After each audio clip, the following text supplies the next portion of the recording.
የነጻነት መለኪያ በሆነባት ምድር ላይ ክንፍን ማውጣት የቅንጦት ሳይሆን የህልውና ጉዳይ ነው።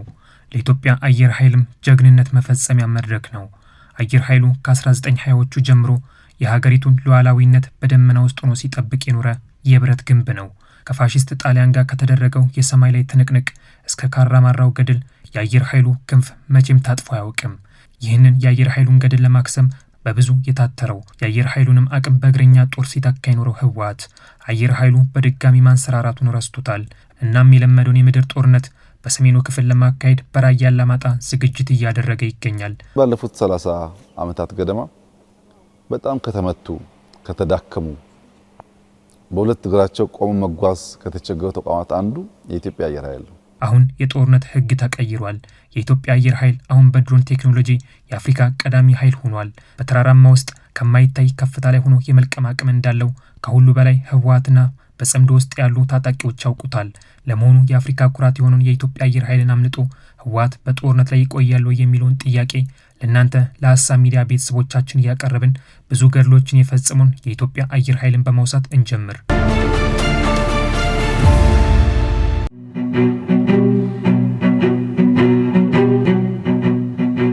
በአፄ ኃይለ ሥላሴ ዘመነ መንግስት ኢትዮጵያ የራሷን የአየር ኃይል ለመመስረት ስትነሳ ዓላማዋ ሀገራዊ ሉዓላዊነትን መገንባት ነበር።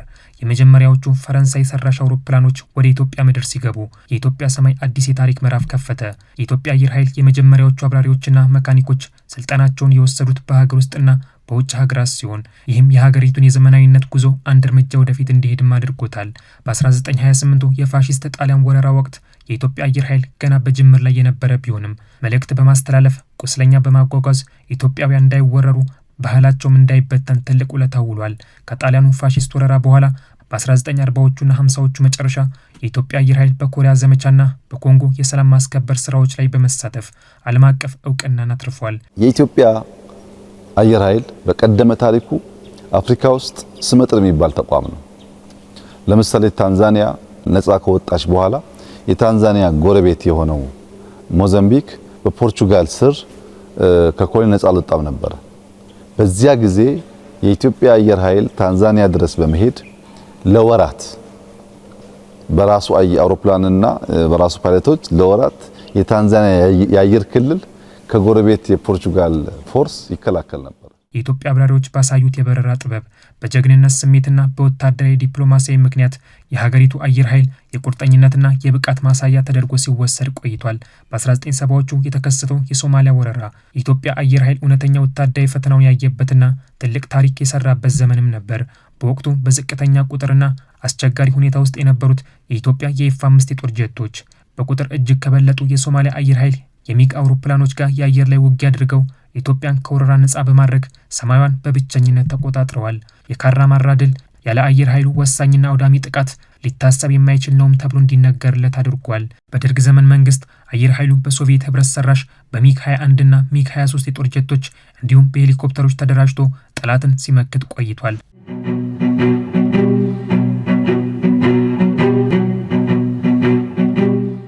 የደርግን መንግስት ለመጣል ወደ ጫካ የገባው ህወሓት ከአየር ኃይሉ ጋር ድብብቆች ሲጫወትም ነበረ።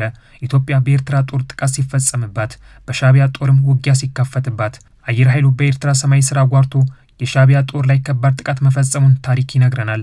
በባድመና በተለያዩ ጦር ግንባሮች የተካሄዱት የአየር ላይ ውጊያዎች የኢትዮጵያ አየር ኃይል የፈጸማቸው ጥቃት ምን ያህል ውጤታማ እንደነበሩ ያስመሰከሩ ናቸው።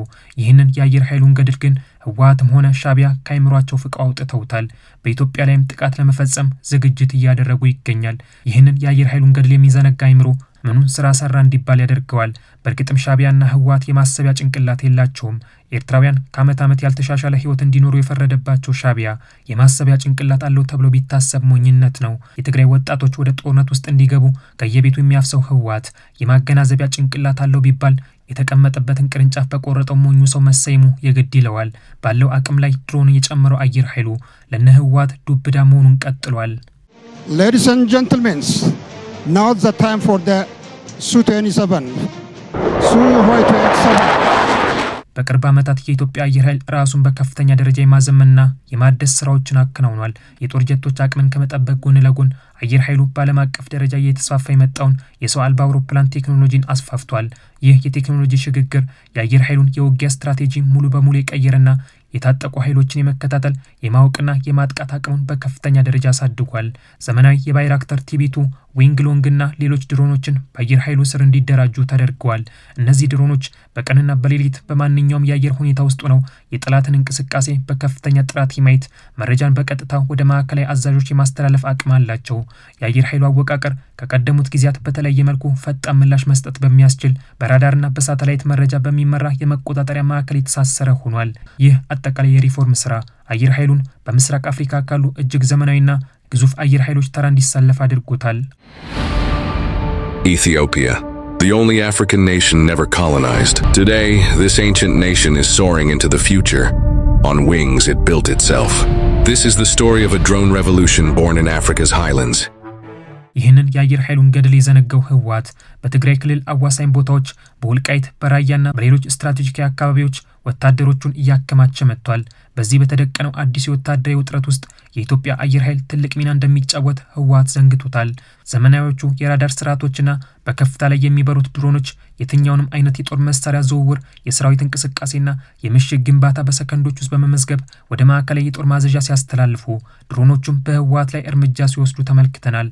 የጠላትን ከባድ መሳሪያዎች፣ የመገናኛ ማዕከላት፣ የነዳጅ ማከማቻዎች እንዲሁም የሰራዊት መሰብሰቢያ ቦታዎችን አየር ኃይሉ ኢላማ በማድረግ የተሳካ ጥቃት ሲፈጽም መቆየቱን ህወሓት ምስክር ነው። ዘመናዊ የጦር መሳሪያዎችን የማያውቁ እንደሱ ያሉ የጦር ጀቶችን ያልተመለከቱ ታጣቂዎች አየር ኃይሉ በሚፈጽመው ጥቃት አቅሙ ማየት ፈልገዋል።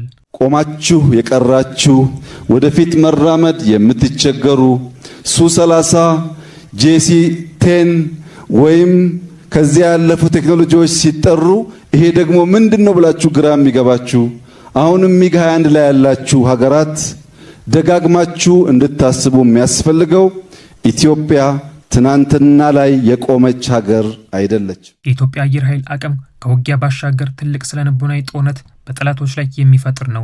በጠላት ሰማይ ላይ በሚያጓራው ድምጽና በማይታይ ከፍታ ላይ ሆኖ በሚፈጽመው ጥቃት ጠላት ሲሸበር ይስተዋላል። የኢትዮጵያ አየር ኃይል ድሮኖችና የተለያዩ የጦር ጀቶችን በመጠቀም የጠላትን የመዋጋት ፍላጎትና ስለንቦና ሲያፈራርስ ቆይቷል።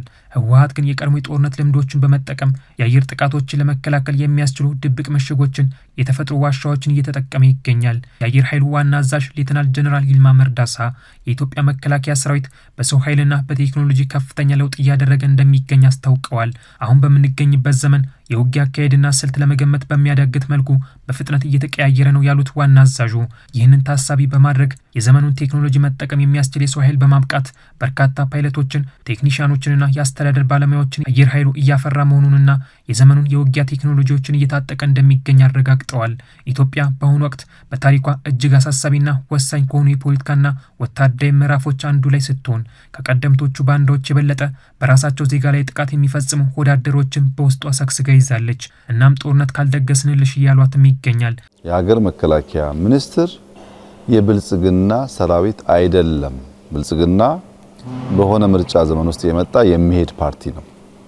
የሀገር መከላከያ ሚኒስትር ኢትዮጵያን የሚያስቀጥል የኢትዮጵያ ማገርና ምሰሶ የሆነ ዘላቂ ተቋም መሆን አለበት የሚል በክሊር ስትራቴጂ ተነድፎ ነው ሪፎርም የተጀመረው። ጦርነት የሰው ህይወትን የሚያጠፋ ንብረትን የሚያወድምና በወንድማማቾች መካከል የጥል ጠባሳ የሚያስቀር ክፉ አማራጭ ቢሆንም ህወሓት ግን ከዚህ ውጪ አማራጭ የለኝም እያለ ይገኛል።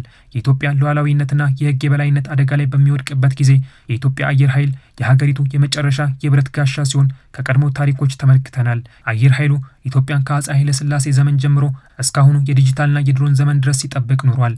This is the Ethiopian Air Force.